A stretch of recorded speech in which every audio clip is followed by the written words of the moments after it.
घरात कोणताही कार्यक्रम असला की सगळ्यात महत्त्वाचं म्हणजे साफसफाई आणि पूर्वतयारी. त्यामुळे कोणताही कार्यक्रम खूप छान पार पडतो. तर आज माझ्या मुलांचा बड्डे आहे, तर त्याच्यासाठीच मला तयारी करायची आहे.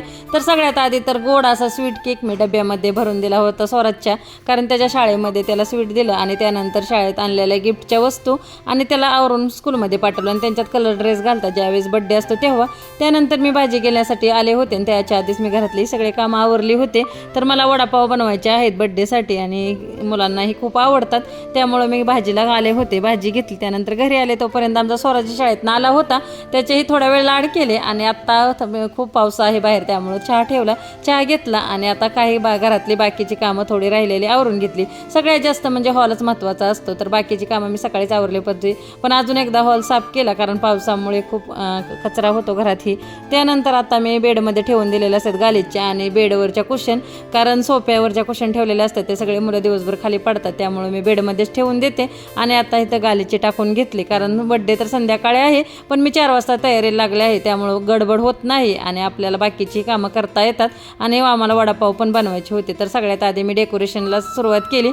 तर माझे मुलंच करणार होते डेकोरेशन, कारण त्यांना सांगितलं होतं फुगे ते फुगवायला. त्यानंतर मी बटाटे उकडायला टाकून घेतले कारण मी 3 किलोचे वडापाव करणार होते आणि पाव तर बाहेरूनच आणतो आणि आज सोपाच मेनू आहे. दरवर्षी मी पूर्ण जेवणच बनवते. त्यानंतर माझ्या फ्रेंड आले आणि त्यांनी मदत करायला सुरुवात केली. तर आता मी वडापावमध्ये काहीच केलेलं नाही, फक्त बटाटे उकडायलाच टाकले होते आणि हे मुलांनी सगळे फुगे फुगवले आहेत.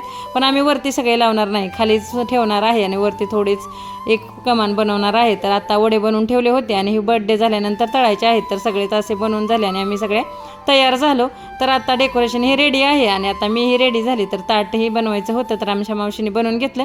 आणि फायनल डेकोरेशन कसं वाटलं आहे ते नक्की सांगा. आणि आता केक कट करायची वेळ आली आणि मुलांच्या दोघांचेही बड्डे आमच्या एकाच दिवशी असतात, तर छानपैकी सेलिब्रेशन दरवर्षीच होतं. त्यानंतर आता राहिलेले बड्डे झाला की केक तळाई मावशीने घेतले होते आणि सगळ्यांनी यांनीच एकत्र येऊन वडापाव बनवले आहेत आणि एवढे छान वडापाव झाले होते ना, एकदम दुकानापेक्षाही छान. तर सौरभचे मित्र वेगळे, गुड्डूचे मित्र वेगळे आणि माझ्या ह्या सगळ्या आहेत तेवढ्या फ्रेंड. तर अशा आम्ही एकत्र येऊन दरवर्षी तसा बड्डे करतो आणि छान सेलिब्रेशनही होतं. आणि आमचा कोणाचाही बड्डे असला तर आमचं प्रत्येकजणीचं असंच असतं. आणि संध्याकाळी आत्ता वाजले होते 1, तर आमचं चाललं आहे आता सौरभचं ते कॅडबरी खायचं आणि छान झाला बड्डे.